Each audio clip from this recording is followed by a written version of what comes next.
أشهد أن لا إله إلا الله.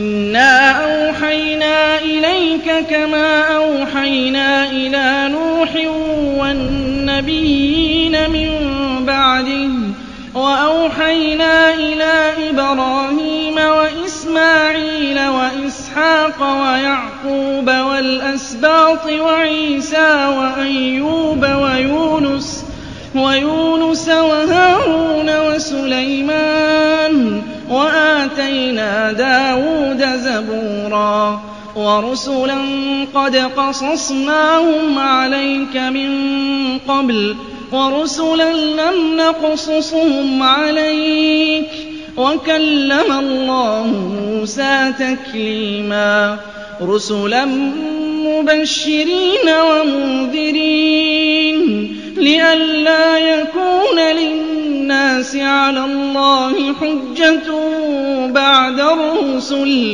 وَكَانَ اللَّهُ عَزِيزًا حَكِيمًا।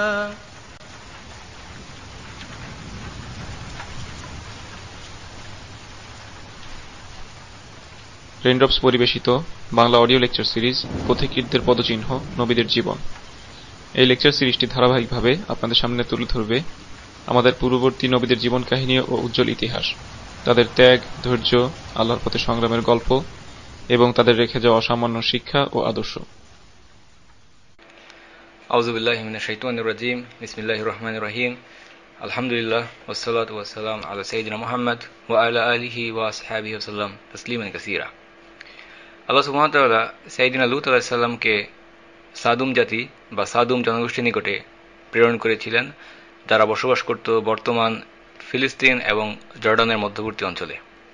লূত আলাইহিস সালাম তিনি কোথায় বসবাস করতেন? লূত আলাইহিস সালাম তিনি ছিলেন ইব্রাহিম আলাইহিস সালামের ভাতিজা এবং ইব্রাহিম আলাইহিস সালাম তিনি বসবাস করতেন ইরাকে।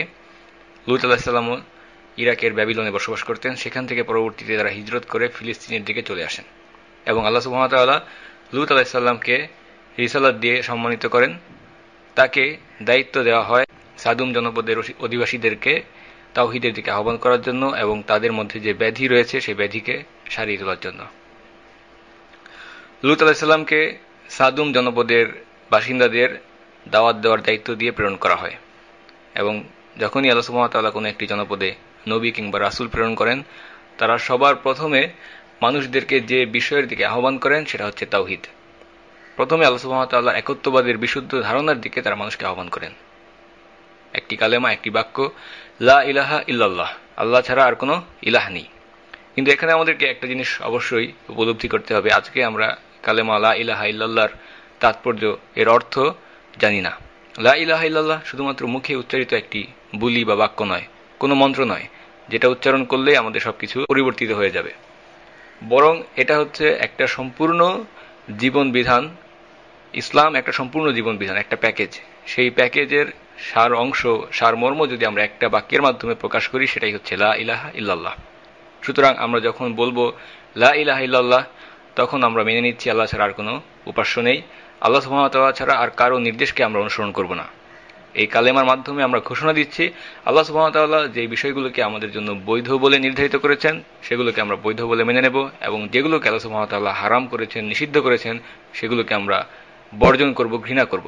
এবং আমরা কুরআন থেকে আরও লক্ষ্য করতে পারি আল্লাহ সুবহানাহু ওয়া তাআলার আম্বিয়াগণ যখন তারা নিজেদের জাতির নিকটে তাওহীদের দাওয়াতকে উপস্থাপন করতেন, মানুষকে আল্লাহর দিকে আহ্বান করতেন, এই কাজের সাথে সাথে তারা সেই এলাকার, সেই সমাজের মানুষের সমস্যাগুলো সমাধান করার চেষ্টা করতেন।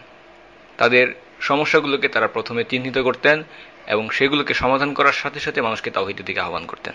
কাজেই আল্লাহ সুবহানাহু ওয়া তাআলার আম্বিয়াদের মিশন, এই দায়িত্ব, এটা শুরু থেকেই খুবই সুনির্দিষ্ট এবং স্পেসিফিক ছিল। আম্বিয়া আলাইহিমুস সালাম তারা কখনোই কোনো কাল্পনিক বিষয়, অপ্রাসঙ্গিক বিষয় কিংবা যে সমস্যা অতীতে অলরেডি চলে গেছে, বর্তমানে আসবে না, ভবিষ্যতে আসার সম্ভাবনা নেই, এরকম বিষয় নিয়ে, অপ্রাসঙ্গিক কোনো কিছু নিয়ে তারা কাজ করতেন না। তারা বর্তমানে সমাজে যে সমস্যাগুলো রয়েছে সেগুলোকে সমাধান করার চেষ্টা করতেন, এবং এই কাজটা নিঃসন্দেহে খুবই কঠিন একটা বিষয়। একজন মানুষকে দাওয়াত দেওয়া এটা খুবই সহজ, যখন আমরা মানুষকে সন্তুষ্ট করার জন্য সেই লোকটা যে সমস্ত বিষয় শুনতে চায়, যে বিষয়গুলো সে পছন্দ করে, সেগুলো নিয়ে যখন কথা বলবো, এই ধরনের কাজ করা খুবই সহজ। কিন্তু যখন আমরা আমাদের লক্ষ্য হবে আল্লাহ সুবহানাহু ওয়া তাআলাকে সন্তুষ্ট করা, এটা খুবই কঠিন।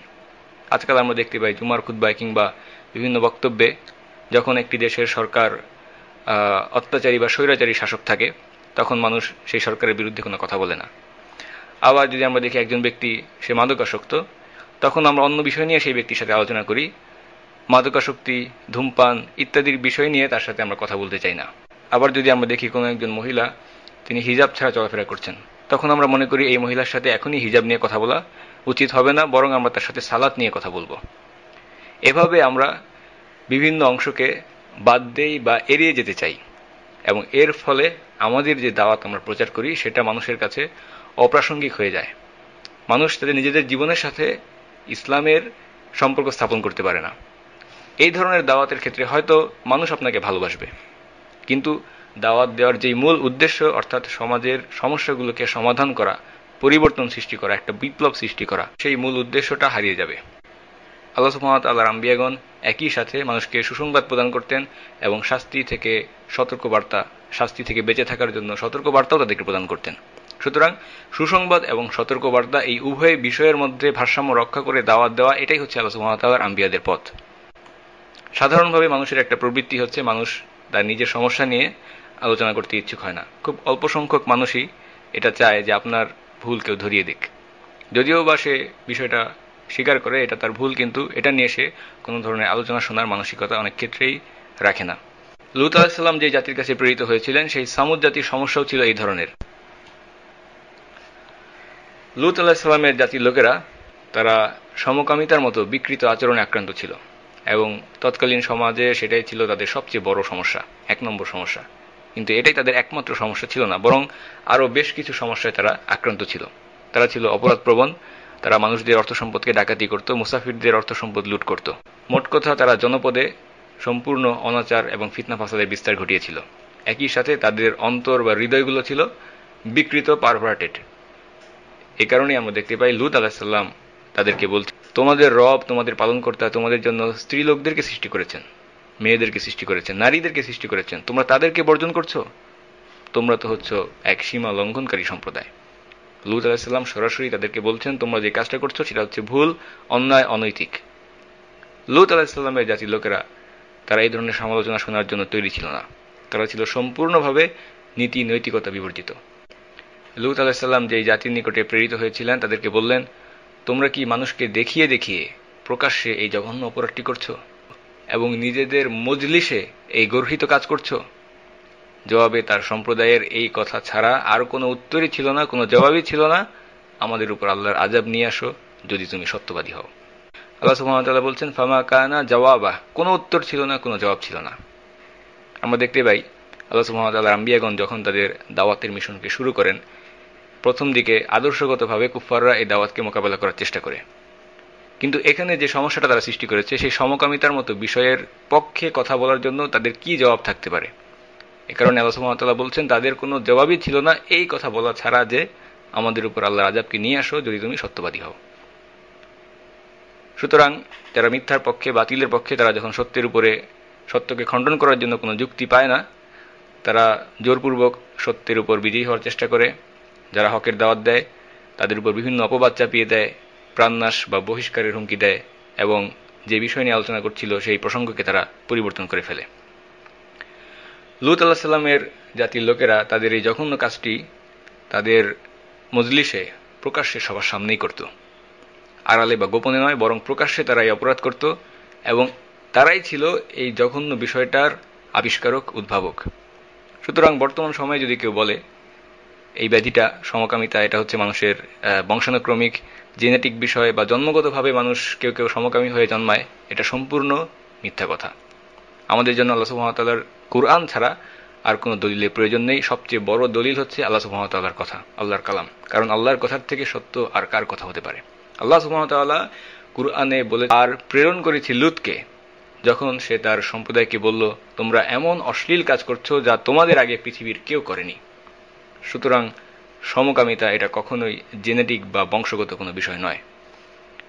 সমকামিতার মতো এই ব্যাধি এটা বর্তমান পৃথিবীতে ধীরে ধীরে বৃদ্ধি পাচ্ছে।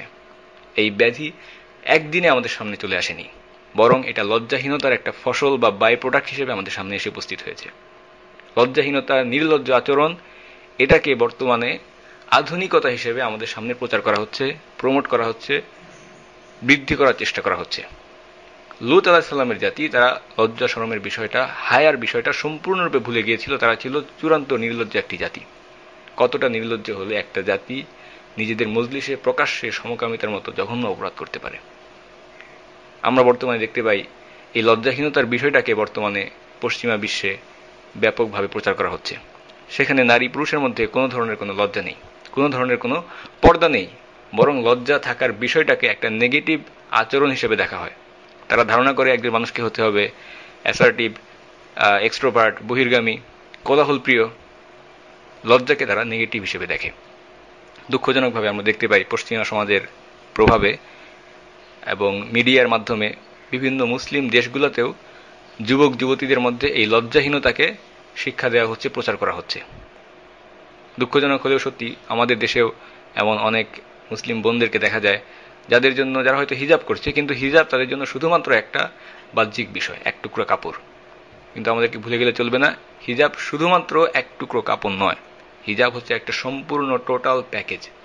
কিছু মানুষ মনে করে যে হিজাব পরে আমি সব করতে পারি। যত ধরনের নির্লজ্জ আচরণ, নারী পুরুষ একসাথে বসে গল্প করা, স্কুল কলেজ অফিস আদালতে ঘন্টার পর ঘন্টা একসাথে সময় কাটানো, এই ধরনের বিষয় যখন তারা করে তখন বোঝা যায় যে তাদের সাথে আসলে তাদের অন্তরের সাথে হিজাবের বা পর্দার কোনো সম্পর্ক নেই। এবং একই সাথে আমরা দেখতে পাই মিডিয়াতে বিভিন্ন ধরনের বিজ্ঞাপনের মাধ্যমে, পত্রিকার বিজ্ঞাপনের মাধ্যমে, রাস্তাঘাটে বিলবোর্ডে বড় বড় ডিসপ্লের মাধ্যমে শেখানো হচ্ছে কিভাবে ছেলে মেয়ে একসাথে অবাধ মেলামেশা করবে। এই জিনিসগুলো আমরা মাত্র 10 থেকে 15 বছর আগেও মুসলিম বিশ্বে দেখতে পাই না। সুতরাং এটা হচ্ছে লজ্জাহীনতা বা হায়ার একটা কুপ্রভাব। বর্তমানে হায়া আমাদের সমাজ থেকে ধীরে ধীরে হারিয়ে যাচ্ছে। অথচ হায়া বা লজ্জাশীলতা এটা ঈমানের গুরুত্বপূর্ণ একটি উপাদান, কারণ এটা ঈমানের একটি শাখা। যেহেতু এটা ঈমানের একটি শাখা, সুতরাং লজ্জাশীলতা শুধুমাত্র নারীদের জন্য নয়, বরং এটা পুরুষদের জন্য প্রযোজ্য। লজ্জাশীলতা, হায়া নারী এবং পুরুষ উভয়ের জন্যই উত্তম, উভয়ের জন্য কল্যাণকর। লূত আলাইহিস সালাম যখন সম্পূর্ণ জাতির বিরুদ্ধে গিয়ে তাদেরকে উপদেশ দেওয়া শুরু করলেন, নসিহা দেওয়া শুরু করলেন এবং সরাসরি বললেন তোমরা যে কাজটা করছো সেটা ভুল, এটা ছিল অনেকটা আগুনে ঘি ঢেলে দেওয়ার মতো। সেই নষ্ট মানুষগুলোর মধ্যে সেটাই ছিল চলতি ফ্যাশন, আধুনিকতা, ট্রেন্ড। সেই রকম একটা সময়ে কে পারে তাদের বিরোধিতা করতে?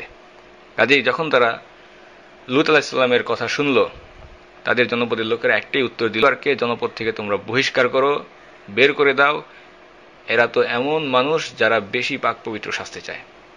তারা বলছে বেশি ভালো মানুষ, এত ভালো না।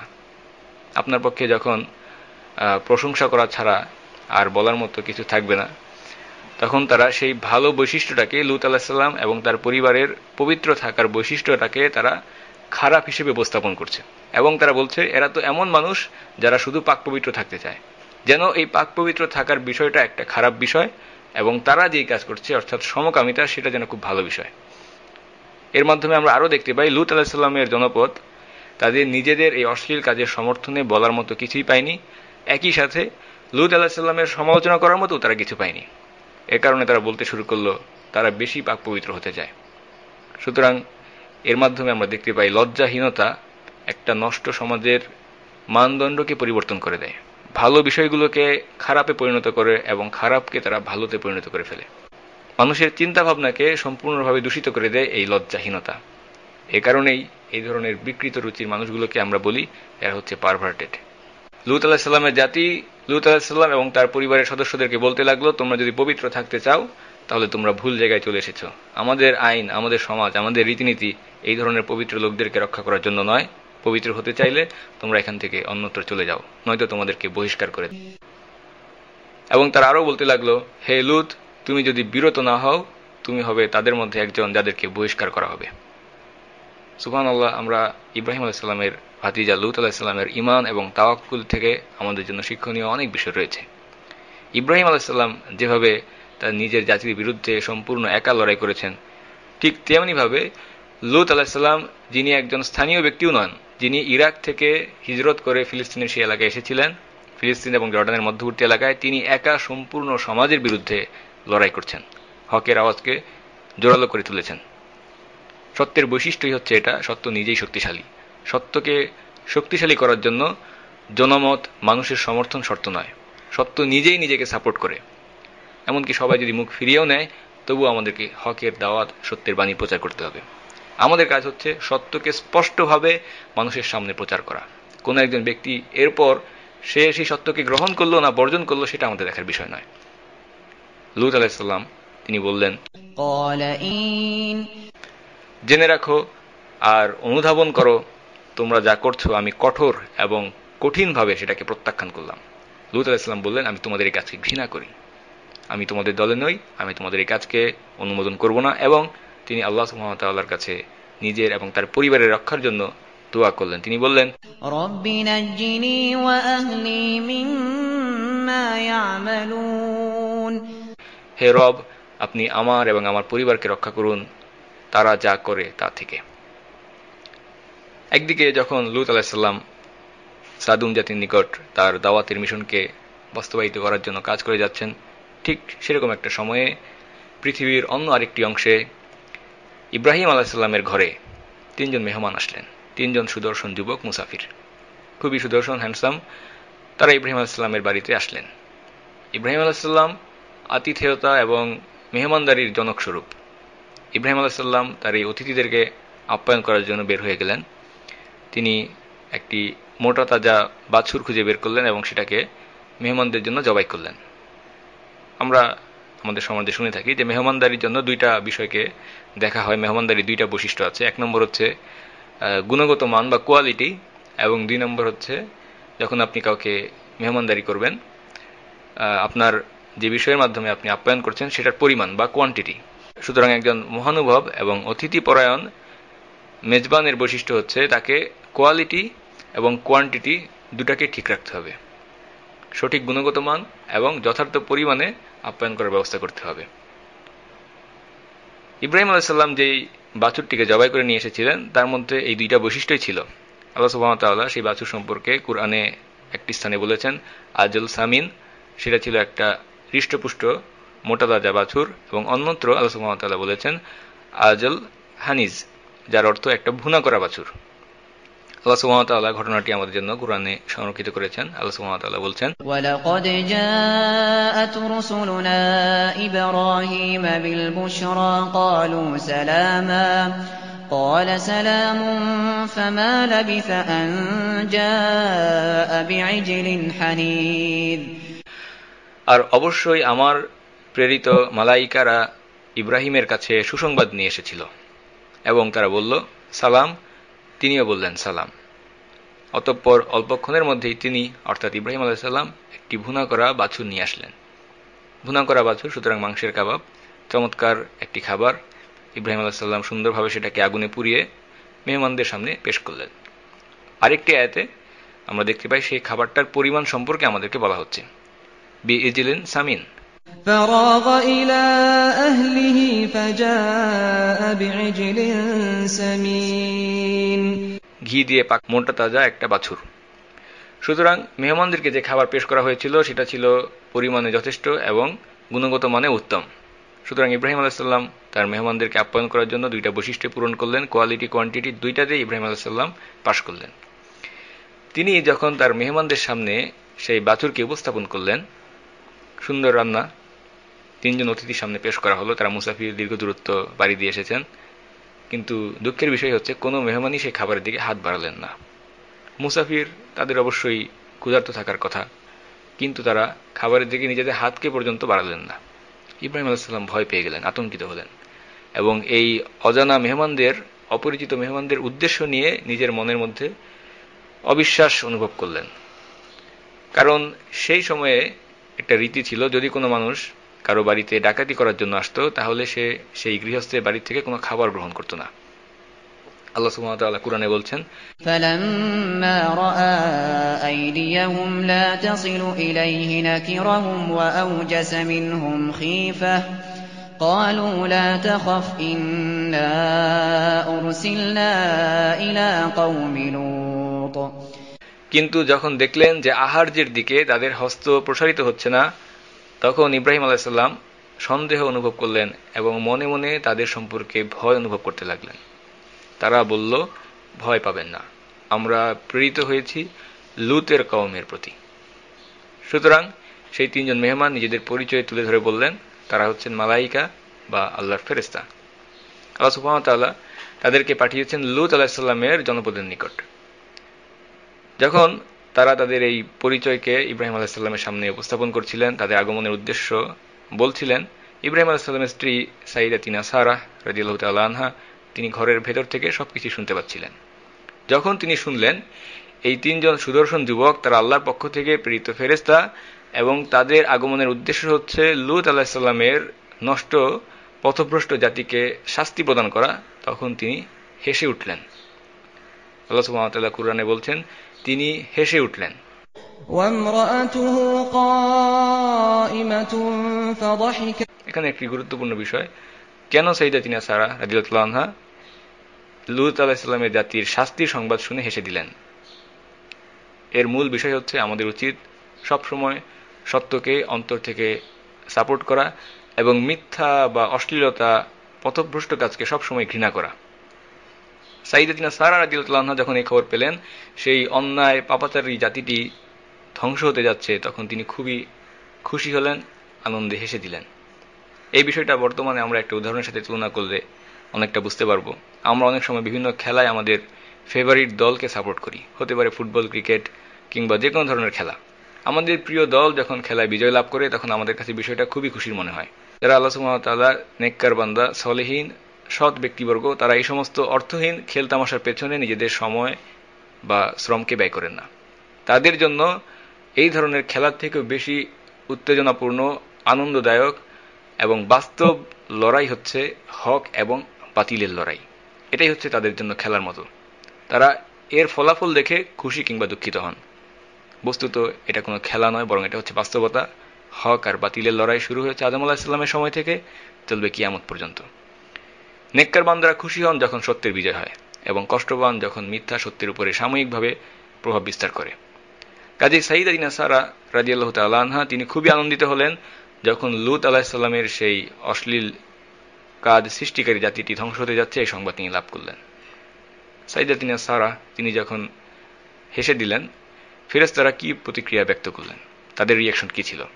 আল্লাহ সুবহানাহু ওয়া তাআলা কুরআনে বলছেন, وامرأته قائمة فضحكت فبشرناها بإسحاق ومن وراء إسحاق يعقوب তার স্ত্রী নিকটেই দাঁড়িয়েছিল, তিনি হেসে ফেললেন, অতঃপর আমি তাকে ইসহাকের জন্মের সুসংবাদ দিলাম এবং ইসহাকের পরবর্তীতে ইয়াকুবেরও। অর্থাৎ লূতের কওমের সংবাদে সাইয়্যিদাতুনা সারাহ যখন খুশি হলেন, হেসে দিলেন, ফেরেশতারা তাকে আরও একটি খুশি সংবাদ প্রদান করলেন, একই সাথে দুইটা সুসংবাদ। এবং সেই সুসংবাদ কি ছিল? তারা বললেন, আমরা আপনাকে সুসংবাদ জানাতে এসেছি, আপনার সন্তান হবে ইসহাক এবং ইসহাকের সন্তান হবে ইয়াকুব। প্রথমবার সাইয়্যিদাতুনা সারাহ লূত আলাইহিস সালামের জাতির ঘটনা শুনে খুশি হয়েছিলেন। দ্বিতীয় সুসংবাদটি শুনে তিনি খুবই আশ্চর্য হলেন, অবাক হলেন। অবাক হয়ে তিনি বলতে লাগলেন, আমি একজন বৃদ্ধা মহিলা এবং আমার স্বামীও বৃদ্ধ, কিভাবে আমাদের সন্তান হতে পারে? তিনি বললেন, ইন্না হাযা লাশাইউন আযীব, এটা তো বড় আশ্চর্য বিষয়, আশ্চর্যজনক কথা। আল্লাহ সুবহানাহু ওয়া তাআলা কুরআনে বলছেন, قالت يا ويلتى أألد وأنا عجوز وهذا بعلي شيخا إن هذا لشيء عجيب সাইয়্যিদাতুনা সারাহ তিনি বললেন, কি দুর্ভাগ্য আমার, আমি সন্তান প্রসব করব, অথচ আমি বার্ধক্যের শেষ সীমানায় এসে উপস্থিত হয়েছি, আর আমার স্বামীও তো বৃদ্ধ। ইন্না হাযা লাশাইউন আযীব, এটা তো বড় আশ্চর্য কথা। সাইয়্যিদাতুনা সারাহ রাদিয়াল্লাহু তাআলা আনহা তিনি অবাক হয়ে নিজের মুখ চাপড়াতে লাগলেন। ফাসাক্কাত ওয়াজহাহা, فأقبلت امرأته في صرة فصكت وجهها وقالت عجوز عقيم। তিনি নিজের মুখ চাপড়িয়ে বললেন, আমি তো বৃদ্ধা এবং বন্ধ্যা। তিনি বিস্ময়ে চিৎকার করে উঠলেন, কিছুতেই তিনি বিষয়টিকে বিশ্বাস করতে পারছিলেন না। আল্লাহর ফেরেশতাগণ তখন বলে উঠলেন, قالوا أتعجبين من أمر الله তাহলে কি আপনি আল্লাহর হুকুম সম্পর্কে আশ্চর্য হচ্ছেন? আল্লাহ সুবহানাহু ওয়া তাআলার পক্ষে অসম্ভব বলে কিছু নেই। আল্লাহ সুবহানাহু ওয়া তাআলা যখন কোনো কিছু নির্ধারিত করেন হয়ে যাবে, সেটা অবশ্যই হবে। কুন ফায়াকুন, হও এবং সেটা হয়ে যায়। মালায়েকাগণ তারা বললেন, قالوا أتعجبين من أمر الله رحمة الله وبركاته عليكم أهل البيت إنه حميد مجيد। আপনি কি আল্লাহর হুকুম সম্পর্কে বিস্ময়বোধ করছেন? হে ইব্রাহিমের পরিবার, তোমাদের উপর আল্লাহর রহমত এবং বরকত রয়েছে, নিশ্চয়ই আল্লাহ প্রশংসিত, মহিমান্বিত। আল্লাহ সুবহানাহু ওয়া তাআলা ইব্রাহিম আলাইহিস সালামের পরিবারের উপর, সম্পূর্ণ পরিবারের উপর রহমত এবং বরকত দান করেছেন। ইব্রাহিম আলাইহিস সালামের পরিবার একটি বরকতময় পরিবার। ইব্রাহিম আলাইহিস সালাম তিনি হচ্ছেন নবীদের পিতা, আবুল আম্বিয়া। সাইয়্যিদাতুনা সারাহ রাদিয়াল্লাহু তাআলা আনহা তিনি হচ্ছেন নবীদের মা। ইব্রাহিম এবং সারাহ তারা সুসংবাদ লাভ করলেন একজন পুত্র সন্তানের, এবং এই ঘটনা আমরা জানি ঘটেছিল ইসমাইল আলাইহিস সালামের জন্মের আরো বেশ কিছু বছর পর। ইসমাইল আলাইহিস সালাম যখন জন্মগ্রহণ করেছিলেন সেই সময়েই ইব্রাহিম আলাইহিস সালাম ৮০ বছরের থেকেও বেশি বয়স্ক, এবং এরও অনেক বছর পরে যখন সেই সময়ে তাদেরকে সুসংবাদ দেওয়া হলো যে ইসহাক নামে তাদের একটি সন্তান হবে এবং ইসহাকের সন্তান হবে ইয়াকুব, সেই সুসংবাদও তাদেরকে দেওয়া হলো।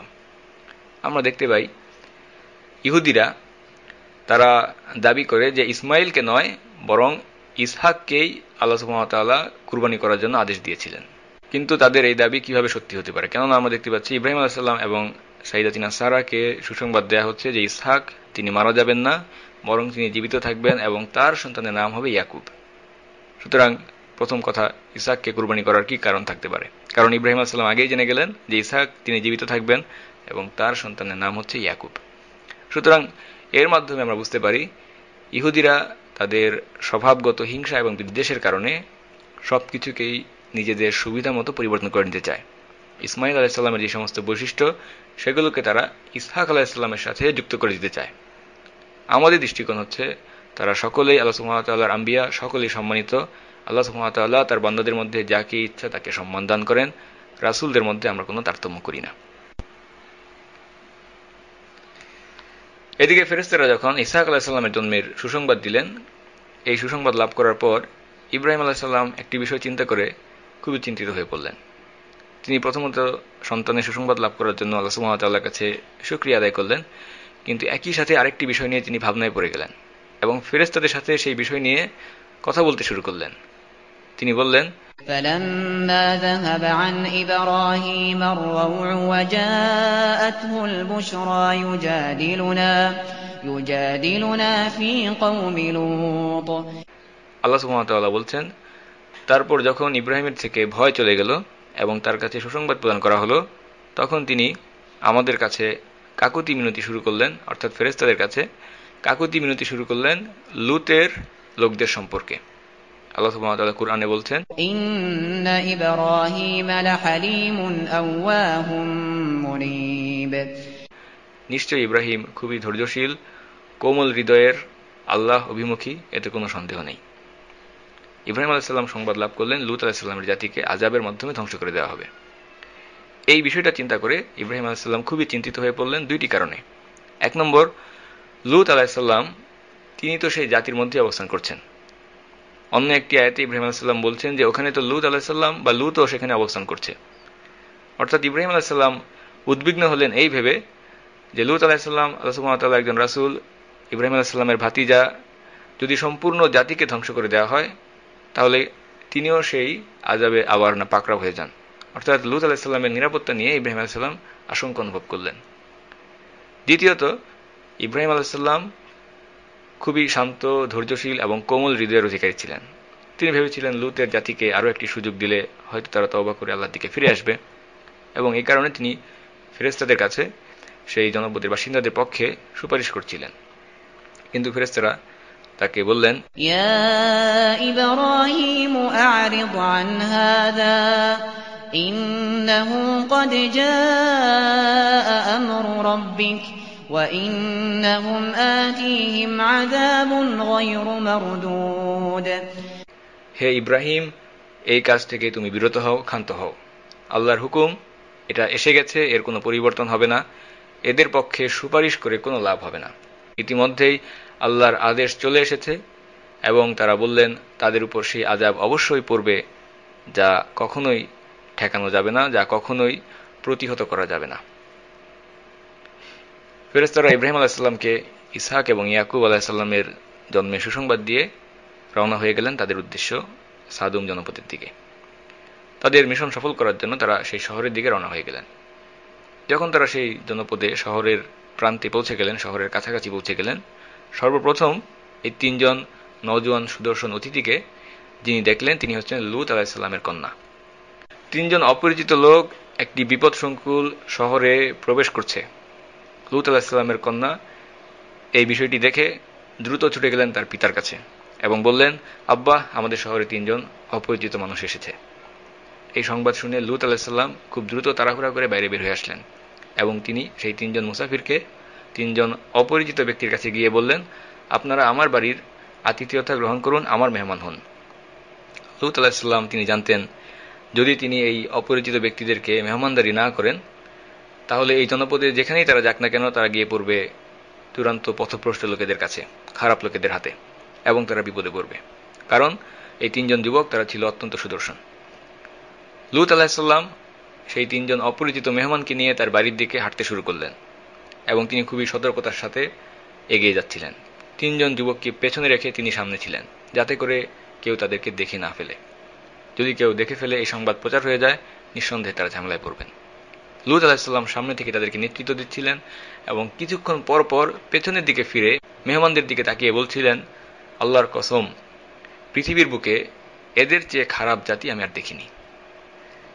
এই কথা শুনে সেই মেহমানরা চুপ থাকলেন, তারা কোনো উত্তর দিলেন না। লূত আলাইহিস সালাম আবার তাদের দিকে ফিরে তাকিয়ে বললেন, আল্লাহর কসম, পৃথিবীর বুকে এদের চেয়ে খারাপ কোনো জাতি আমি দেখিনি। ইবনে কাসির রাহিমাহুল্লাহ তিনি উল্লেখ করেছেন, লূত আলাইহিস সালাম তার সেই তিন অপরিচিত যুবকের দিকে তাকিয়ে এই কথাটিকে মোট 4 বার বলেছিলেন। লূত আলাইহিস সালাম কেন এই কথা বলছিলেন এবং এর মাধ্যমে তিনি কি বোঝাতে যাচ্ছিলেন? লূত আলাইহিস সালাম যদি প্রথমত খোলাখুলিভাবে তাদেরকে এই শহরের বাইরে চলে যেতে বলতেন, যদি বলতেন যে আপনারা এই শহর থেকে চলে যান, বিপদসংকুল শহর, তাহলে হয়তো তারা মনে করতে পারতেন যে লূত আলাইহিস সালাম তাদেরকে মেহমানদারি করতে চাচ্ছেন না, তাদেরকে আপ্যায়ন করতে আগ্রহী নন। এই কারণে হয়তো তিনি বলছেন যে আপনি এই শহর থেকে চলে যান। হয়তো তখন তারা অন্য আরেকটি বাড়িতে গিয়ে আতিথেয়তা গ্রহণ করতেন এবং তার বিপদে পড়তেন। লূত আলাইহিস সালাম তার মেহমানদের দিকে 4 বারের মতো এই কথাটিকে বললেন যে এরা হচ্ছে পৃথিবীর সবচেয়ে খারাপ জাতি, খুবই খারাপ লোক। আবার লূত আলাইহিস সালাম তিনিও এই অপরিচিত মেহমানদের বিষয়টা তখনও ভালোভাবে বুঝতে পারছিলেন না যে এরা কারা, কোত্থেকে এসেছে, কেন এসেছে। ইবনে কাসির রাহিমাহুল্লাহ বলেন, এই তিনজন অতিথি ছিল মানুষের রূপধারী ফেরেশতা, যাদেরকে আল্লাহ সুবহানাহু ওয়া তাআলা সেই জাতির কাছে প্রেরণ করেছিলেন শাস্তি প্রদানের জন্য, এবং সাথে এটাও বলে দিয়েছেন তারা যেন নবীর কাছ থেকে তাদের অপকর্মের ব্যাপারে সাক্ষ্য গ্রহণ না করে, সাক্ষ্য না নেওয়া পর্যন্ত যেন সেই জাতিকে আযাব না দেন। এ কারণে আমরা দেখতে পাই ফেরেশতারা তারা চুপ করেছিলেন যখন লূত আলাইহিস সালাম তিনি সেই জাতির বিরুদ্ধে কথা বলছিলেন, তাদের বিরুদ্ধে সাক্ষ্য দিচ্ছিলেন। ফেরেশতারা লূত আলাইহিস সালামের সমস্ত কথাগুলোকে দলিল হিসেবে, প্রমাণ হিসেবে রেকর্ড করে রাখছিলেন। কারণ লূত আলাইহিস সালাম তিনি হচ্ছেন সেই সম্পূর্ণ জাতির উপরে দায়িত্বশীল। আল্লাহ সুবহানাহু ওয়া তাআলা সেই সম্পূর্ণ জাতির উপরে দায়িত্বশীল করেছেন তাদের নবী লূত আলাইহিস সালামকে। কাজেই দায়িত্বশীল ব্যক্তি লূত আলাইহিস সালাম এই জাতি সম্পর্কে কি বক্তব্য দিচ্ছেন সেটাকে অবশ্যই শুনতে হবে, তাদেরকে সম্পূর্ণরূপে ধ্বংস করে দেওয়ার আগে। কেননা আমরা জানি কিয়ামতের দিন যখন সমস্ত মানুষকে আল্লাহ সুবহানাহু ওয়া তাআলার সামনে দণ্ডায়মান করা হবে, প্রত্যেক জাতির উপরে যিনি নবী হিসেবে, রাসূল হিসেবে প্রেরিত হয়েছিলেন, সেই জাতির ব্যাপারে সেই নবী এবং রাসূলদেরকে জবাবদিহিতা করতে হবে। কাজেই সাদুমের জনপদের বাসিন্দাদেরকে শাস্তির পূর্বে অবশ্যই নবীর সাক্ষ্য গ্রহণ করতে হবে। এই জন্য ফেরেশতারা নীরব থাকেন, লূত আলাইহিস সালামের সমস্ত কথাকে তারা দলিল এবং প্রমাণ হিসেবে রেকর্ড করে যাচ্ছিলেন। এই লোকগুলো হচ্ছে পৃথিবীর সবচেয়ে খারাপ লোক। ফেরেশতারা এই কথাকে লিপিবদ্ধ করলেন। তারা লূত আলাইহিস সালামের সাক্ষ্য পেয়ে গেছেন, এখন আর শাস্তি দিতে কোনো বাধা নেই। অপরদিকে লূত আলাইহিস সালাম তিনি নিজের মনে বিপদের আশঙ্কা করছিলেন এবং তিনি মনে করছিলেন এই অপরিচিত লোকেরা কিছুই বুঝতে পারছে না, তারা এখনো আমাকে অনুসরণ করে সামনের দিকে এগিয়ে যাচ্ছে। সুতরাং পরিস্থিতি সামনে আরো খারাপের দিকে যাচ্ছে, সামনে আরো বড় বিপদ আমার জন্য অপেক্ষা করছে। আল্লাহ সুবহানাহু ওয়া তাআলা লূত আলাইহিস সালামের এই মানসিক অবস্থাকে কুরআনে বর্ণনা করে বলেছেন, وَلَمَّا جَاءَتْ رُسُلُنَا لُوطًا سِيءَ بِهِمْ وَضَاقَ بِهِمْ ذَرْعًا وَقَالَ هَذَا يَوْمٌ عَصِيبٌ। আর যখন আমার প্রেরিত মালাইকাগণ লূতের নিকটে উপস্থিত হল, তখন তাদের আগমনে তিনি দুশ্চিন্তাগ্রস্ত হলেন এবং তিনি বলতে লাগলেন, আজ অত্যন্ত কঠিন দিন। লূত আলাইহিস সালামের অবস্থা আমরা অনুমান করার চেষ্টা করি, খুবই কঠিন একটা পরিস্থিতি। যেভাবেই হোক এই তিনজন মেহমানকে তাকে রক্ষা করতে হবে। লূত আলাইহিস সালাম খুব গোপনীয়তার সাথে এই তিনজন যুবককে তার বাড়িতে নিয়ে আসলেন এবং বাড়ির সমস্ত দরজা বন্ধ করে দিলেন যাতে কেউ তাদেরকে দেখে না ফেলে। কিন্তু সেই জনপদের প্রত্যেক ব্যক্তি এই সংবাদ লাভ করল, সবাই খবর লাভ করল লূত আলাইহিস সালামের বাড়িতে তিনজন মেহমান এসেছে, তিনজন সুদর্শন যুবক, তারা আশ্রয় নিয়েছে লূতের বাড়িতে। এই খবরটা কিভাবে ছড়িয়ে পড়ল, কিভাবে এটা লিক করলো? লূত আলাইহিস সালামের স্ত্রী তিনি বাড়ি থেকে বেরিয়ে লূতের কওমকে জানিয়ে দিলেন, আমাদের বাড়িতে এসেছে তিনজন সুদর্শন সুপুরুষ যুবক। লূত আলাইহিস সালামের স্ত্রী সেই অশ্লীল কাজে সেই জনপদের লোকদেরকে সাহায্য করলো তথ্য দেওয়ার মাধ্যমে। এ কারণেই আল্লাহ সুবহানাহু ওয়া তাআলা কুরআনে বলছেন, ضرب الله مثلا للذين كفروا امرأة نوح وامرأة لوط। কাফের মহিলাদের বা অবিশ্বাসী মহিলাদের উদাহরণ হচ্ছে লূতের স্ত্রী এবং নূহের স্ত্রী।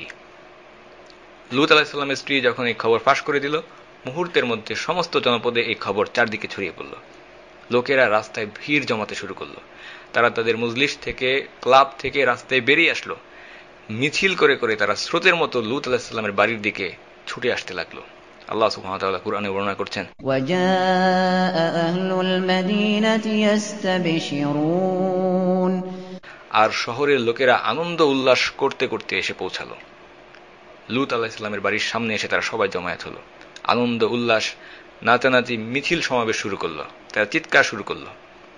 লূত আলাইহিস সালামের জন্য তার অবস্থান থেকে এই পরিস্থিতিটা আমরা কল্পনা করার চেষ্টা করতে পারি। সমস্ত জনপদের লোকেরা এসে তার বাড়ির সামনে ভিড় করেছে, মারাত্মক গুনাহের কাজ করার জন্য নাচ গান আনন্দ উল্লাস করছে। এই জঘন্য পাপ কাজের সুযোগ পেয়ে এটা সম্পর্কে চিন্তা করে তারা খুবই আনন্দিত। আল্লাহ সুবহানাহু ওয়া তাআলা এই কঠিন পরিস্থিতিকে বর্ণনা করছেন কুরআনে আমাদের জন্য। রাসূলুল্লাহ সাল্লাল্লাহু আলাইহি ওয়াসাল্লামের জীবনের কসম করে আল্লাহ সুবহানাহু ওয়া তাআলা বলছেন, লা আমরুকা, তোমার জীবনের কসম। আল্লাহ সুবহানাহু ওয়া তাআলা তিনি তার সৃষ্টির যে কোনো বিষয় নিয়ে, যে কোনো বিষয়ের নাম নিয়ে কসম করতে পারেন সেই বিষয়ের গুরুত্বকে আমাদের সামনে ফুটিয়ে তোলার জন্য। কিন্তু আমাদের অবস্থান থেকে আমরা আল্লাহ ছাড়া আর কোনো কিছু নিয়ে, অন্য কোনো কিছুর নামে আমরা কসম করতে পারি না। আল্লাহ সুবহানাহু ওয়া তাআলা শুধুমাত্র কুরআনে, আল্লাহ সুবহানাহু ওয়া তাআলা কুরআনে রাসূলুল্লাহ সাল্লাল্লাহু আলাইহি ওয়াসাল্লাম ছাড়া আর কোনো ব্যক্তির জীবন নিয়ে কসম করেননি। আল্লাহ সুবহানাহু ওয়া তাআলা বলছেন, তোমার জীবনের কসম, লা আমরুকা, তারা আপন নেশায় অন্ধভাবে ঘুরছিল, সাকরা, তারা ছিল মাতালের মতো। তারা মদ খেয়ে মাতাল হয়নি, তারা মদের জন্য উন্মাদ হয়নি, তারা উন্মাদ হয়েছে তাদের নোংরা লালসার কারণে। জৈবিক কামনা বাসনা, বিশেষ করে যৌন কামনা, এটা মানুষকে সম্পূর্ণভাবে অন্ধ করে দিতে পারে। একজন মানুষের অন্তরকে আক্ষরিক অর্থে এটা নষ্ট করে দিতে পারে। এ কারণে মুসলিম হিসেবে আমাদের এই ক্ষেত্রে খুবই সতর্ক থাকতে হবে। কেননা যদি আমাদের অন্তর দূষিত হয়ে যায়, সবকিছু দূষিত হয়ে যাবে। কারণ আমাদের অন্তরই আমাদের দেহকে নিয়ন্ত্রণ করে। আল্লাহ সুবহানাহু ওয়া তাআলা তাদের সম্পর্কে বলছেন, وَجَاءَهُ قَوْمُهُ يُهْرَعُونَ إِلَيْهِ। আর তার লোকেরা উদ্ভ্রান্ত হয়ে তার কাছে আগমন করল। লূত আলাইহিস সালামের বাড়ির সামনে এসে সবাই জমায়েত হলো। কতক্ষণ পারবেন লূত আলাইহিস সালাম তার মেহমানদেরকে রক্ষা করতে? লূত আলাইহিস সালাম সেই লোকেদের উদ্দেশ্যে বললেন, নিশ্চয়ই এরা হচ্ছে আমার মেহমান, আমাকে অসম্মানিত করো না, বেইজ্জতি করো, আল্লাহকে ভয় করো, আমাকে লজ্জা দিও না। এবং তিনি আরো বললেন, আলাইসা মিনকুম রাজুলুর রাশিদ, فاتقوا الله ولا تخزون في ضيفي أليس منكم رجل رشيد। তোমাদের মধ্যে কি একজনও ভালো মানুষ নেই? লূত আলাইহিস সালামের লোকেরা তারাও পাল্টা তর্ক শুরু করলো এবং তারা বলল, قالوا أولم ننهك عن العالمين আমরা কি আপনাকে মেহমানদারি করতে নিষেধ করিনি? আমরা দেখতে পাই একটি নষ্ট সমাজে যখন কোনো মানুষ তারা সত্যের দিকে, সঠিক বিষয়ের দিকে মানুষকে দাওয়াত দেওয়া শুরু করেন, সেই নষ্ট সমাজের মানুষেরা দাওয়াতের কার্যক্রমকে বন্ধ করার জন্য দায়ীদের উপর কিংবা আল্লাহ সুবহানাহু ওয়া তাআলা রাসূলদের উপরে বিভিন্ন রকমের বিধি নিষেধ তারা আরোপ করে। একইভাবে লূত আলাইহিস সালামের জাতি তারা তাদের সেই তথাকথিত আইনের নামে লূত আলাইহিস সালামের উপরে বিভিন্ন বিধি নিষেধ আরোপ করেছিল। তারা লূত আলাইহিস সালামকে জানিয়ে দিয়েছিল, আপনার কোনো অনুমতি নেই মেহমানদারি করার, এটা আপনার জন্য একটা বেআইনি কাজ, অবৈধ কাজ। লূত আলাইহিস সালামের মেহমানদারিকে তারা অবৈধ কাজ বলছে, যেন তারা নিজেরা খুব বৈধ আচরণ করছে। লূত আলাইহিস সালাম তাদেরকে বললেন, যদি তোমরা একান্ত কিছু করতেই চাও তবে আমার কন্যারা উপস্থিত আছে। এখানে লক্ষণীয়, লূত আলাইহিস সালাম আমার কন্যা এর মাধ্যমে নিজের মেয়েদের কথা, তার 2 জন কন্যার কথা বলেননি, বরং তিনি তার সম্পূর্ণ জাতি সাদুম জাতির মেয়েদের কথা বলেছেন। সেই লোকদেরকে বলছেন, তোমরা তোমাদের স্ত্রীদের কাছে গমন করো যদি তোমরা সত্যিই কিছু করতে চাও। কারণ লূত আলাইহিস সালাম তিনি হচ্ছেন একজন নবী, তিনি সম্পূর্ণ জাতির উপরে দায়িত্বশীল, তিনি সম্পূর্ণ জাতির উপরে তাদের বাবার মতো। এ কারণে তিনি বলছেন, আমার কন্যারা, অর্থাৎ তোমরা তোমাদের স্ত্রীদের কাছে গমন করো যদি তোমরা সত্যি কিছু করতে চাও। তারা যে জবাব দিয়েছিল, সেই চূড়ান্ত নির্লজ্জ লোকেরা, তাদের অধ্যত্ব এবং বেহায়াপনা কতটা চূড়ান্ত সীমায় পৌঁছে গিয়েছিল। তারা বলল, قالوا لقد علمت ما لنا في بناتك من حق وإنك لتعلم ما نريد আপনি এই কথা খুব ভালো করেই জানেন আপনার কন্যাদেরকে আমাদের কোনো প্রয়োজন নেই, এবং আপনি ভালো করেই জানেন আমরা কি চাই, আমরা আপনার মেহমানদেরকে চাই। এই কঠিন পরিস্থিতি, মানুষের ঢল তার বাড়ির সামনে আনন্দ উল্লাস করছে, দরজা ভেঙে ভেতরে প্রবেশের জন্য ধাক্কা মারছে। এই কঠিন অবস্থা দেখে লূত আলাইহিস সালাম তিনি বললেন, হাজা ইয়াউমুন আসিব, وقال هذا يوم عصيب আজ অত্যন্ত কঠিন একটা দিন। লূত আলাইহিস সালাম তিনি মনে মনে কারো সাহায্য কামনা করছিলেন। লূত আলাইহিস সালাম প্রথমত তিনি ওই এলাকার স্থায়ী বাসিন্দা ছিলেন না, তিনি একজন বাইরে থেকে আসা মানুষ। ইরাক থেকে তিনি এসেছেন ফিলিস্তিনের সেই স্থানে। সেখানে সাহায্য করার মতো কেউ তার পক্ষে নেই, কোনো গোত্র ছিল না, কোনো বংশ ছিল না, শুধুমাত্র ছিল তার 2 জন কন্যা, কোনো পুত্র সন্তানও লূত আলাইহিস সালামের ছিল না। তার পক্ষে যুদ্ধ করার মতো কোনো মানুষ ছিল না, তিনি একা একজন বৃদ্ধ মানুষ। এই কঠিন পরিস্থিতিতে সাইয়েদনা লূত আলাইহিস সালাম আফসোস করে বলতে লাগলেন, قال لو أن لي بكم قوة أو آوي إلى ركن شديد হায়, তোমাদের বিরুদ্ধে যদি আমার কোনো শক্তি থাকতো, অথবা আমি কোনো সুদৃঢ় আশ্রয় গ্রহণ করতে সক্ষম হতাম। আল্লাহ সুবহানাহু ওয়া তাআলা তিনি লূত আলাইহিস সালামের এই আফসোসকে অবশ্যই শুনেছেন। রাসূলুল্লাহ সাল্লাল্লাহু আলাইহি ওয়াসাল্লাম বললেন, আল্লাহ লূত আলাইহিস সালামের উপরে রহমত বর্ষণ করুন, কেননা তিনি একটি শক্তিশালী অবলম্বন অর্থাৎ আল্লাহর নিকট আশ্রয় কামনা করেছিলেন। রাসূলুল্লাহ সাল্লাল্লাহু আলাইহি ওয়াসাল্লাম বলেন, এই কারণে আমরা দেখতে পাই লূত আলাইহিস সালামের পর থেকে আল্লাহ সুবহানাহু ওয়া তাআলা যত নবী প্রেরণ করেছেন তাদেরকে নিজের সম্প্রদায়ের মধ্যে শক্তিশালী এবং প্রভাবশালী করে সৃষ্টি করেছেন। রাসূলুল্লাহ সাল্লাল্লাহু আলাইহি ওয়াসাল্লাম বুখারীতে বলেন, আল্লাহ লূতকে ক্ষমা করুন, তিনি একটি সুদৃঢ় খুঁটি, রুকন বা ভিত্তির আশ্রয় চেয়েছিলেন। কেন তিনি আশ্রয় প্রার্থনা করেছিলেন? কারণ তিনি নিজেকে দুর্বল মনে করেছিলেন। অথচ সুবহানাল্লাহ, পৃথিবীর সমস্ত শক্তি লূত আলাইহিস সালামের সাথে ছিল, তার পক্ষে ছিল, কারণ আল্লাহ সুবহানাহু ওয়া তাআলা তিনি ছিলেন লূত আলাইহিস সালামের পক্ষে। যখন সেই কামনা বাসনায় উন্মাদ হয়ে যাওয়া লোকেরা দরজা ভেঙে ভেতরে ঢোকার উপক্রম করল, লূত আলাইহিস সালাম যখন নিজের দুর্বলতার জন্য আক্ষেপ করছিলেন, ঠিক সেই সময়ে সেই 3 জন মেহমান তারা কথা বলে উঠলেন। ফেরেশতারা বলে উঠলেন, قالوا يا لوط إنا رسل ربك لن يصلوا إليك হে লূত, আমরা আল্লাহর ফেরেশতা, তারা আপনার কোনো ক্ষতি করতে পারবে না। মাত্র 1 মুহূর্ত আগে লূত আলাইহিস সালাম নিজেকে দুর্বল মনে করছিলেন এবং মনে করছিলেন এই লোকেরা কতই না শক্তিশালী। আল্লাহ সুবহানাহু ওয়া তাআলা মুহূর্তের মধ্যে এই পরিস্থিতিকে পাল্টে দিলেন যখন ফেরেশতারা তাদের পরিচয়কে প্রকাশ করলেন। মুফাসসিরগণ উল্লেখ করেছেন, জিবরাইল আলাইহিস সালাম ঘর থেকে বেরিয়ে তাদের সামনে আসলেন এবং নিজের ডানার একটা প্রান্ত দ্বারা হালকাভাবে সেই লোকেদের চেহারায় আঘাত করেন, ফলে তাদের দৃষ্টিশক্তি লোপ পেয়ে যায়।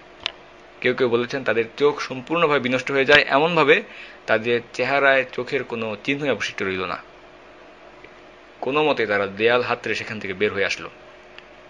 লূত আলাইহিসসালামকে তারা আলটিমেটাম প্রদান করলো, চরমপত্র প্রদান করলো এবং ধমকিয়ে তারা বলতে লাগলো, আগামীকাল সকালে আমাদের মধ্যে এবং তোমার মধ্যে চূড়ান্ত বোঝাপড়া হবে। অথচ তারা অল্পই জানত তাদের জীবনের শেষ সকাল তারা অলরেডি পার করে ফেলেছে। আগামীকাল ভোরেই তাদের ব্যাপারে চূড়ান্ত ব্যবস্থা গ্রহণ করা হবে। তিনজন ফেরেশতা যখন ইব্রাহিম আলাইহিস সালামের কাছ থেকে লূত আলাইহিস সালামের জনপদে এসেছিলেন, সময় ছিল দুপুর, এখন রাত হয়ে গেছে, অপেক্ষা সকালের। সেই জনপদের লোকেরা অপেক্ষা করছে সকালের জন্য, যাতে তারা লূত আলাইহিস সালামকে উপযুক্ত একটা শিক্ষা প্রদান করতে পারে, চূড়ান্ত বোঝাপড়া করবে। অপরদিকে ফেরেশতারা অপেক্ষা করছেন সকালের জন্য, যাতে তারা আল্লাহর আদেশকে বাস্তবায়ন করতে পারেন। ফেরেশতারা বললেন, ইন্না মাওইদাহুমুস সুবহ আলাইসা আস-সুবহু বিকরিব। ভোরবেলাই তো তাদের জন্য প্রতিশ্রুত সময়, ভোর কি খুব নিকটে নয়? ফেরেশতারা লূত আলাইহিস সালামকে বললেন, فأسر بأهلك بقطع من الليل ولا يلتفت منكم أحد إلا امرأتك إنه مصيبها ما أصابهم। আপনি রাতের এই প্রহরের মধ্যে নিজের লোকদেরকে নিয়ে বাইরে চলে যান, আর কেউ যেন পেছনে ফিরে না তাকায় আপনার স্ত্রী ব্যতীত। এই আয়াতের দুইটি ব্যাখ্যা রয়েছে। প্রথমত, একটি ব্যাখ্যা হচ্ছে আপনার স্ত্রীকে আপনি সাথে নিতে পারবেন না, তাকে শহরে রেখে যেতে হবে। 2 নম্বর ব্যাখ্যাটি হচ্ছে সে আপনার সাথে আপনার পরিবারের সাথে রওনা দেবে ঠিকই, কিন্তু এরপর সে পেছনের দিকে ফিরে তাকাবে এবং পিছু হটে আসবে, ফলে তাকেও আযাব দিয়ে ধ্বংস করে দেওয়া হবে। নিশ্চয়ই তার উপরও তা আপতিত হবে যা তাদের উপরে আপতিত হবে। লূত আলাইহিস সালাম ভোর হওয়ার আগেই, রাতের বেলা অন্ধকার থাকতেই তার কন্যা এবং পরিবারকে নিয়ে শহরের বাইরে রওনা হয়ে গেলেন, শহরের বাইরে চলে যাচ্ছেন।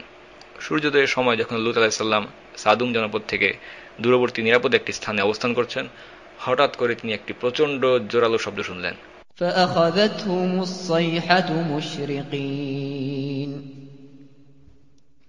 সাইহাতু, প্রচণ্ড আওয়াজ তাদেরকে পাকড়াও করল। জিবরাইল আলাইহিস সালাম মানুষের আকৃতি থেকে তার আসল আকৃতি ধারণ করলেন। আল্লাহ সুবহানাহু ওয়া তাআলা জিবরাইল আলাইহিস সালামকে পাঠিয়েছিলেন মানুষের আকৃতিতে, তিনি তার প্রকৃত ফেরেশতার আকৃতি ধারণ করলেন, তিনি তার প্রকৃত চেহারা ধারণ করলেন, তার 700 পাখাকে দিগন্ত পর্যন্ত বিস্তৃত করে দিলেন এবং একটি পাখার সামান্য প্রান্তের মাধ্যমে সম্পূর্ণ জনপদটিকে মাটির গভীর থেকে খনন করে আসমানের দিকে উঠিয়ে নিলেন। গভীর থেকে খনন করে নেওয়ার কারণ হচ্ছে তাদেরকে এর নিচে উল্টো করে চাপা দেওয়া হবে, সম্পূর্ণ জনপদটিকে উলট করে আসমান থেকে নিচে ছুঁড়ে ফেলা হবে। আল্লাহু আকবার, নিশ্চয়ই আল্লাহ কঠোর শাস্তিদাতা। ইন্নাল্লাহা শাদীদুল ইকাব। ইবনে কাসির রাহিমাহুল্লাহ তিনি উল্লেখ করেছেন, সেই এলাকার সমস্ত মানুষ, জীবজন্তু, ঘরবাড়ি এবং ধনসম্পত্তি যা ছিল সব কিছু সহকারে তাদেরকে উঠিয়ে নেওয়া হয়, একেবারে আসমানের সীমানা পর্যন্ত তাদেরকে উত্তোলন করা হয়। আসমানের এত কাছে তাদেরকে নিয়ে যাওয়া হয় যে সেই আসমানে অবস্থানকারী ফেরেশতারা জনপদের প্রাণীদের চিৎকারের আওয়াজ শুনতে পাচ্ছিলেন। এরপর সেখান থেকে উল্টিয়ে তাদেরকে নিচে ছুঁড়ে ফেলা হয়। মুজাহিদ রাহিমাহুল্লাহ তিনি বলছেন, সর্বপ্রথম যা নিচে এসে পড়েছিল সেটা হচ্ছে তাদের উঁচু উঁচু অট্টালিকাসমূহ। আল্লাহ সুবহানাহু ওয়া তাআলা কুরআনে বলছেন, فَلَمَّا جَاءَ أَمْرُنَا جَعَلْنَا عَالِيَهَا سَافِلَهَا وَأَمْطَرْنَا عَلَيْهَا حِجَارَةً مِّن سِجِّيلٍ مَّنضُودٍ। অবশেষে যখন আমার হুকুম এসে পৌঁছালো, তখন আমি জনপদকে উপর থেকে নিচে করে দিলাম এবং তার উপর স্তরে স্তরে পাথরের বৃষ্টি বর্ষণ করলাম। আল্লাহ সুবহানাহু ওয়া তাআলা আরো বলছেন, মুসাওয়ামাতান ইনদা রাব্বিক, যার প্রত্যেকটি পাথর তোমার পালনকর্তার নিকটে চিহ্নিত ছিল। প্রত্যেকটি পাথর যা সেই জাতির উপরে এসে পড়েছিল, প্রত্যেক ব্যক্তির আলাদা আলাদা নাম তাতে লেখা ছিল। প্রত্যেকটা পাথরে, প্রত্যেকটা কঙ্করে তাদের নাম লিপিবদ্ধ ছিল এবং যার নাম লেখা ছিল পাথরটি এসে তাকে আঘাত করেছে। নিশ্চয়ই আল্লাহ যদি কোনো কিছুকে লক্ষ্যভেদ করতে চান সেটা কখনোই লক্ষ্যভ্রষ্ট হবে না। আল্লাহ সুবহানাহু ওয়া তাআলা কুরআনে আমরা দেখতে পাই কোনো জাতিকেই এত মারাত্মক শাস্তি দেননি যেটা দিয়েছেন লূত আলাইহিস সালামের জাতিকে। প্রথমত তাদেরকে প্রচণ্ড শব্দ দ্বারা শাস্তি দেওয়া হয়েছে, দ্বিতীয়ত তাদের সম্পূর্ণ জনপদকে গভীর থেকে খনন করে উল্টো করে ভূমিতে ছুঁড়ে ফেলা হয়েছে, নিক্ষেপ করা হয়েছে, এবং তৃতীয়ত তাদের উপরে আল্লাহ সুবহানাহু ওয়া তাআলা আসমান থেকে পাথরের বৃষ্টি নিক্ষেপ করেছেন, যার প্রত্যেকটি তাদের প্রত্যেক ব্যক্তিকে আঘাত করে দুনিয়ার বুক থেকে নিশ্চিহ্ন করে দেওয়া করল। এরপর আমি জনপদটিকে উল্টে দিলাম এবং তাদের উপর কঙ্কর বর্ষণ করলাম, পাথরের বৃষ্টি বর্ষণ করলাম। নিশ্চয়ই এতে রয়েছে চিন্তাশীল ব্যক্তিদের জন্য নিদর্শন বা আয়াত। আল্লাহ সুবহানাহু ওয়া তাআলা আরও বললেন, আমি তাদের প্রতি প্রেরণ করেছি পাথর বর্ষণকারী প্রচণ্ড ঘূর্ণিবায়ু, কিন্তু লূতের পরিবারের উপর নয়। আমরা আমাদের আলোচনার শেষ দিকে চলে এসেছি এবং এর মাধ্যমে অল্প সময়ের মধ্যে ইনশাআল্লাহ আমরা আমাদের আলোচনা শেষ করব। তবে শেষ করার আগে এই ঘটনাগুলোকে আমরা আমাদের বর্তমান সময়ের সাথে, বর্তমান পরিস্থিতির প্রেক্ষাপটের সাথে তুলনা করে দেখব, কারণ এই ঘটনাগুলো জানার উদ্দেশ্য হচ্ছে এখান থেকে সতর্কবার্তা গ্রহণ করা, শিক্ষা গ্রহণ করা। শুধুমাত্র বিনোদনের জন্য আমরা এই কাহিনীগুলো শুনব না। বর্তমানে আমরা এমন একটি পৃথিবী এবং সমাজে বসবাস করছি যেখানে বিভিন্ন দেশে সমকামী ব্যক্তিদেরকে সংখ্যালঘু বা মাইনরিটি হিসেবে বৈধতা দেওয়া শুরু হয়ে গেছে। এমনকি তাদেরকে বিভিন্ন সামাজিক অবস্থান এবং বিশেষ সুবিধাদি প্রদান করা হচ্ছে। এই 2014 সালে আমাদের দেশে, এই বাংলাদেশে পহেলা বৈশাখে আমরা জানি মূর্তি নিয়ে শিরকের যে মিছিল হয়, সেই মিছিলের পরবর্তী সময়ে, মিছিলের পরেই রং বেরঙের জামা পরে, রংধনু তৈরি করে, হাতে বেলুন নিয়ে প্রকাশ্যে ঢাকায় সমকামীরা মিছিল করেছে। লা হাওলা ওয়ালা কুওয়াতা ইল্লা বিল্লাহ। বর্তমানে প্রকাশ্যে সমকামিতার পক্ষে প্রচারণা চালানো হচ্ছে, জনমত তৈরি করার চেষ্টা করা হচ্ছে। মিডিয়া, টিভি, সিনেমা, এই সব কিছুকে, সমকামিতাকে সমর্থন করা হচ্ছে, হালকাভাবে আমাদের সামনে উপস্থাপন করা হচ্ছে। এমনকি তারা পত্রিকা প্রকাশিত করছে। বিভিন্ন দেশে সমকামী বিয়ের বৈধতা দেওয়া হচ্ছে। দুঃখজনক হলেও সত্যি, আমাদের দেশে এই সমকামী লোকেদের পক্ষে কথা বলার মতো অনেক দালাল বুদ্ধিজীবী রয়েছে। এতদিন পর্যন্ত আমরা দেখেছি এই বিষয়টা শুধুমাত্র পশ্চিমা বিশ্বে, আমেরিকা এবং ইউরোপে সীমাবদ্ধ ছিল, কিন্তু এখন এই ব্যাধি আমাদের দেশে চলে এসেছে। যদি আমরা নিজেদেরকে আল্লাহ সুবহানাহু ওয়া তাআলার আযাব থেকে রক্ষা করতে চাই, এখনই সময় এই বিষয় নিয়ে সচেতন হওয়ার এবং গভীরভাবে এই বিষয়গুলো নিয়ে আমাদের চিন্তা করতে হবে। বাস্তবতা আমাদেরকে বুঝতে হবে। ইতিহাসে লূত আলাইহিস সালামের পর থেকে যদি আমরা বর্তমান সময়কে বাদ দেই, এমন একটাও জাতি পাওয়া যাবে না যারা এই পাপাচারকে, এই জঘন্য কাজকে, অশ্লীলতাকে প্রকাশ্যে করার অনুমতি দিয়েছে।